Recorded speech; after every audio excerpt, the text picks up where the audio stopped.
Hi, my name's Aisha Babsar, I'm Smriti. and this is our interview with Sonya Patel of Pure Spice. We hope you enjoy it. Hi, thank you so much for coming. Today we have Sonya, who's a chef and a food creator, and we're so excited to have you here today and learn a little bit more about like your journey and what inspired you to create Pure Spice.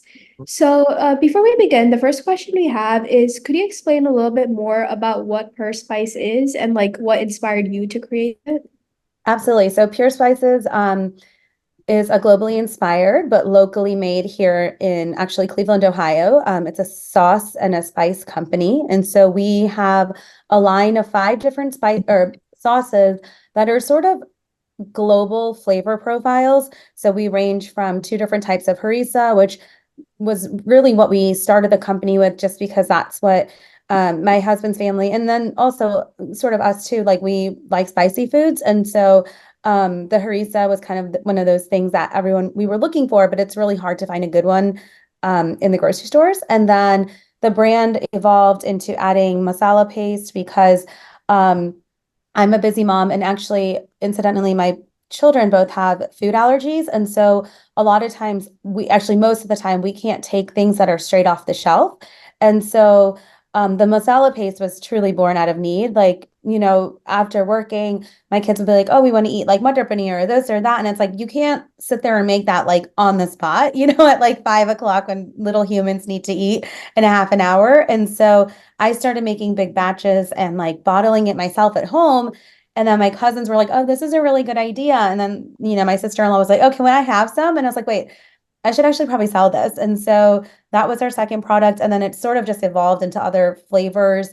We have a Chipotle fire that I grew up eating a lot of Mexican food because we're vegetarian, and that's like the easiest non-Indian restaurant to go to eat vegetarian food. And so we did a Chipotle fire, which is like more Tex-Mex. Our last sauce is a cilantro blaze, and it's truly because my family eats a lot of cilantro. And so it's not quite dhania chutney, like where it's like a cilantro chutney where it has like the mint and stuff in it, but it can actually go with any type of food. But it's very cilantro, garlic, lime juice forward. And then our dried spice line came about truly out of the need to figure out a way to introduce my kids to Indian flavors that were allergen free. And so, things like our chai masala, for instance, we don't have tea in it, we don't have sugar or milk in it. So it's not an instant tea, it's truly just the masala. But with that, I get to introduce my kids to elaichi, or like to cardamom, I can introduce them to cloves, I can introduce them to ginger powder, like all those really strong, quintessential, South Asian flavors that you don't necessarily get other places. And then so in our dried spices, we have a chai masala, a milk masala, which is like the powdered that you would make like a turmeric milk or something like that. And then we have a mirch masala, which my kids, so they can't have Maggi noodles because the noodles are not gluten-free, and then the powders have all sorts of stuff in it. And so we made a riff on the masala packet. So like our mirch masala is literally like a clean version of the basically a Maggi noodle like masala packet. We have a green chutney masala, which is that mint, cilantro, spicy. It's more like a chaat masala mixed with like a green chutney powder. It's really good. And then we have an achar masala, which truthfully is too spicy for my kids, but it's really good. It actually tastes really good with kakra. It's like one of those things. So it was one of those things that I was passionate about food. I wanted a CPG company. I've been in the service industry my whole life. So consultant, teacher, ran a nonprofit for 10 years. And so that was a service oriented. And so having this ability to create something with your hands and then selling it, it's a whole different kind of reward. And then also, fast forward, seeing it on shelf. So, we're walking in the grocery store, or I run into people like, oh my God, we walked into so-and-so store and we bought that. And like, that's pretty special to be able to see that. Right. Yeah. No, that's really inspiring. And like seeing all the different masalas you created, I was just wondering as well, like how long it took you to do that and like when you started and how long it took you to discover that you wanted to start like selling these products. Absolutely. So we launched in 2019 formally. So we're in our first farmers market.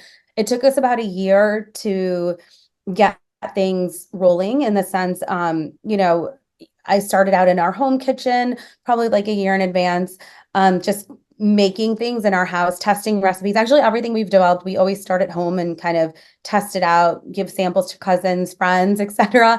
And then our sauces, the way, if you ever have like a shelf stable sauce or something that's in a can or a jar, 99.9% of the time you can't make it in your house. You actually have to have a commercial kitchen. And so in Cleveland, there's a handful that are here. And so I actually enrolled myself in an incubator program because I don't know food at all. Like I don't come from a food family. Like I said, I was in business, I was in finance, consulting, et cetera, and then teaching. So totally out of my wheelhouse. So I joined this incubator and it was like a 7-week program that was essentially how to start a food business. And I went through the program and I actually won the pitch competition at the end. And so that was the validation. If I didn't win, I don't know if I would have been doing this because I would have been like, maybe the market's not there. Maybe it's not the right timing. Like I'm a big believer that the universe gives you signs. And so I was like, okay, I guess we're doing this now because I won and I feel like I should do something with it. So I was still running my nonprofit, slowly started the business in 2019. And we started small. I made like 120 jars of 3 flavors of harissa that we had at the time and applied to farmers markets. And that's how we started. And then we also started on Amazon as well around the same time. So we've been around for about 5 years. I would say, to get your business up and running, like I would still like, we're not quite a startup, but I wouldn't say we're like a solid brand yet either, right? We're still in that figuring out ourselves phase. Like, yeah. Perfect. And then like leaning into this whole aspect about how this brand kind of came out of necessity and out of your family. So Mhm. how has your family like really influenced this journey and how have like they taken part in your brand and in your like pages and stuff like Oh yeah, absolutely. So if you follow us on any of our social media or even our website, you'll see my family sprinkled throughout. So I would say my kids obviously were the inspiration to make sure that everything stays allergen free, and we will continue to do that regardless of any new products that we come out in the future. We will always stay allergen free. My husband, my father, my father-in-law, we're all business owners. It's kind of in our blood. And so like starting a business actually wasn't the scary part. That it was kind of like, okay, like we've all everyone in our family has done it, whether it's something that we knew about or maybe even if it was a different kind of industry altogether. So all 3 of them, I think, were really great partners and cheerleaders for kind of thinking about, okay, you can do this, right? Like it's okay, you can take that faith of leap or the leap of faith and like kind of explore something that maybe is completely out of your wheelhouse. My mom is a huge foodie, so she's not a classically trained chef or anything like that, but she's definitely my food inspiration.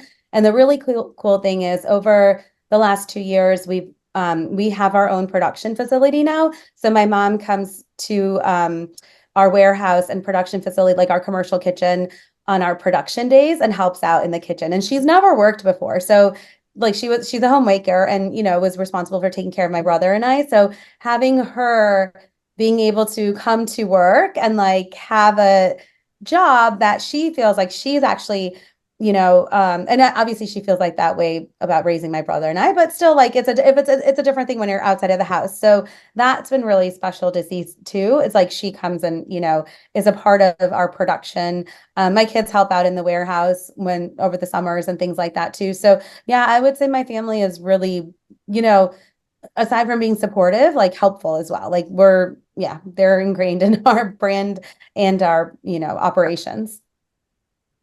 Oh, thank you. That's really inspirational seeing like how many different people have come into play into helping you out in founding this organization or this business. Mhm. We were also wondering, we saw on your website that you like modified a lot of Indian flavors into being like healthier and how you're like striving for healthy alternatives for many food options. So we were wondering if you could talk a little bit more about why you believe this is important and how that like ties into your business plans. Absolutely. So I don't know how label conscious you guys are, but if you ever actually turn over a label for a lot of like those simmer sauces or even any sort of like, especially in the condiment world and even the spice world, actually, there's not a lot of, well, so in spices, there's not a lot of transparency. A lot of times what you'll see on spice blends, it'll just say spices, right? And even in different like sauces and things like that, they'll just say spices. So you don't actually know what you're getting, right? You don't actually know which spices they are or what. So to me, food transparency was huge. Like I think it's very, very important. Whether it's healthy or not, it doesn't matter. But I mean, it does. But as a consumer, it is your right to know what's in your food.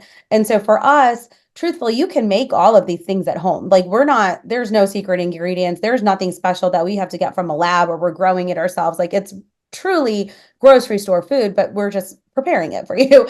And then, so the second part of that is also when you look at especially a lot of Indian simmer sauces and different things like that, a lot of times they don't actually use whole spices. So if you ever turn over, I won't say the names of the brands, but if you ever turn over their thing, there's like their cilantro chutney will have blue and yellow food coloring to make it look green, right? Because it's really hard to make cilantro chutney and keep it vibrant green, but still have a 2-year shelf life. A lot of packets will actually use spice extracts. So instead of using real cardamom, instead of using real cloves, which are expensive, which is why they don't do it, they'll use clove extract or cardamom extract, which again, to me, that's like a cop out. Like that's not a real food, right? Because I don't cook with clove extract at home. Like we use real cloves, right? So like it was really important to just have our products be whole food based, right? So like things that you can read all the ingredients, you know exactly what they are. Our only preservative is lemon juice. Like a lot of companies will add some gums, like they'll add different things to keep the shelf life longer. Like you don't need to do that. So that was like that's like one of our, core philosophies is that we're not compromising by adding additives, chemicals, all those things, right? So like, yes, our stuff is a little bit more expensive, but we hope that people appreciate the fact that you're getting good quality, good tasting things. Thank you. And then just kind of going into like the whole business aspect of everything and like how like even though this was like something you wanted to create, can you explain like some of the hardships you have faced creating a South Asian brand, especially in like a very predominantly white industry, and how you believe like it's important to represent yourself? Absolutely. Absolutely. I'm only laughing because I was at an event over the weekend and it was a Desi event also. It was for an organization here in Cleveland, a local one. And I said I blurted it out loud. I was like, man, if anyone asked me ever again to start a food company, I would absolutely not do it. And it's not because I don't love what I'm doing. It's just a very challenging business for a lot of those reasons what you said, right? So the supermarket is filled with a lot of brands and companies that are staples that people know. Our stuff especially takes a lot of education. People don't know what chai masala is. And the other thing I did was I tried to keep like, I put masala paste. Like I could have put curry paste, right? But curry doesn't mean anything to me. Like that's not, so I tried to stay true to the names of the things too, which I think probably didn't help. But our industry requires a lot of what we call demos, right? So it requires people to be able to taste what you're making because they don't necessarily know what that product is, especially when it's something that's not from the United States. And so that's been a big challenge is just getting in front of people. And part of it, the challenge is because to do those demos, you're taking up a lot of time, right? So like that's a lot of face time. So whether you're doing it at a farmer's market, whether you're doing it at a store, it just takes up a lot of time, which, we're all, that's like the one thing, I don't know, the limited resource we're all dying for. And then I would say other challenges that I think I didn't know ahead of time, just sourcing ingredients is quite challenging. We have to be really, really careful of where we're getting our spices from, where we're getting our chili peppers from. The fresh ingredients, it's not so hard, but the dried stuff or like the spices and things, sometimes it's challenging. And, we'll run into a problem where it's like, oh, there's only like 3 people in the country that supply this. So like that's, if one person runs out, you're really stuck and they can kind of charge whatever they want then at that point too. So that's been challenging. I will say though, I feel like South Asian brands are having a moment, and I think that's probably for the last 2 to 3 years, and global flavors altogether, truthfully. So not only South Asian, but I think global flavors in general, post-pandemic, people are definitely interested in trying new flavors. They're definitely interested in experimenting. It's funny, I don't honestly think majority of our customers are actually South Asian. I think they're mostly other people that are interested in trying our different flavors. And so that's actually been a really refreshing experience, because when we first launched, people were like, oh, why don't you go sell in the local Indian store? And I was like, I could, but I'm then competing with all those brands that are on the shelf that are, half the price. And sometimes people just don't care about, XYZ of what's in that brand. And so to me, I actually appreciate that we're able to diversify. And I think people are receptive, truthfully. I think from the business perspective of the uh like getting into grocery stores and things like that, because I don't have connections. I didn't come from the food industry, but I will say people are like, we're a certified woman-owned business, so that opens a lot of doors. And my one advice to anybody who is going into any sort of business, whether it's service or product based, if you can get a certification that matches your company, do it. It absolutely opens doors. I joke about this all the time, and I don't know whether it's PC or not, but I always say, like, if I check off a box to be at that table, I'm okay, because then I will make sure my voice is heard when I'm at that table, right? So like, if that's what gets me in the door, fine, I don't care. But you better believe I'm going to make sure that they know what I stand for once I'm in there, right? But sometimes you just need that little push to check off the box. Oh, like, we're looking for a South Asian woman-owned business. Sure, I'll be there. But then, then I at least I have access to make that change. So it's been interesting, actually. But I actually think things are getting better for minority owners versus, the other way around. Especially in the last, like, probably 3-4 years. Perfect. And then like really looking into like getting your voice heard and a seat at the table, is there any other like changes you would want to see in the industry, specifically in the food industry going forward, to like better help like smaller businesses or businesses that are just starting out? Yeah, that's a really good question. And I don't think people understand the amount of capital it takes to actually get to a grocery store shelf, like a true, like getting into a Whole Foods or getting into like a Kroger, Publix, those like big grocery stores. It takes an insane amount of capital. And sometimes, you have to pay just to have those meetings with those buyers. And I think what people don't understand is that when you're a small business and you're, literally counting pennies, spending $500 to go meet with a buyer is actually quite expensive. And so I wish there was a way that sort of that gatekeeper relationship between the brands and the buyer was not as, I guess, a little bit easier to maneuver, because a lot of times there's some fabulous products out there, but people can't even get in front of the right person because some of those programs and whatever are so cost prohibitive. And it's funny though, because they'll be like, oh, we're looking for minority owned, we're looking for small businesses, we're looking for women owned. But they don't realize, like, well, the price that you're asking to just be in that meeting is like astronomical. So like we self-select out a lot of times. So I think that, like, if that barrier was removed, honestly, I think it would be a much different conversation.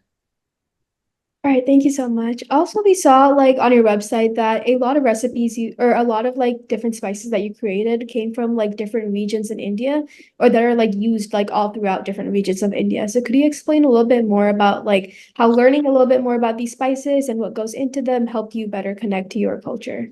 Absolutely. So I'm from Rajasthan, and I married someone who's Gujarati. So our dried spices are very much Indian. I would even say more North Indian, because we don't use like curry leaves in our stuff. We don't use coconut. We obviously don't use any nuts, but I know a lot of like the South Indian style of what do you call it? Like kind of their dried spices often have like lentils blended in and stuff like that. So our thing definitely more skews, like I would say Punjab, Gujarat, Rajasthan, like kind of the north, maybe even into central India, for our dried spices. Our sauces are truly just what we like eating. Like there's no rhyme or reason. It's like I'm a kid of an immigrant. Like I said, we went to a lot of Mexican restaurants. That's where Chipotle fire came from. My kids actually can eat Chipotle. So it was one of those flavors that we just like eating.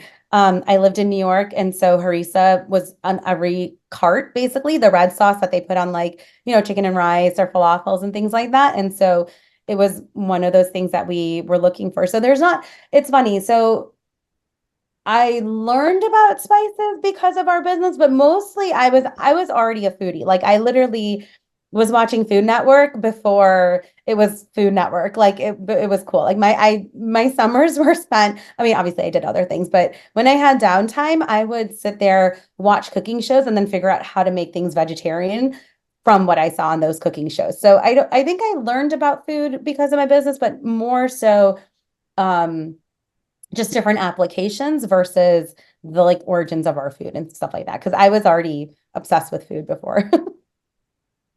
Perfect. And then like seeing like this connection between like your culture and your food, do you have like any other advice for like South Asian women who want to use that connection or just want to start their own business? Like advice for South Asian women in entrepreneurship? Absolutely. So a couple of things. I would say one, be authentic, right? Um, India's and not even just India. So South Asia itself is crazy diverse. And I think there's some brands that are doing a really good job of explaining even like where specifically in South Asia they're from versus just being like, a blanket region. And so one, just be very authentic of like what you're selling, who you are. And this is controversial, I would say, but like I typically do not, because it's very easy for South Asian brands, especially because yoga, Ayurveda has the roots in our culture, to push a lot of those health benefits. I personally don't believe in it. And if you do, I think you need to be very mindful of how you're doing it. So again, I think that goes back to the transparency and authenticity of it.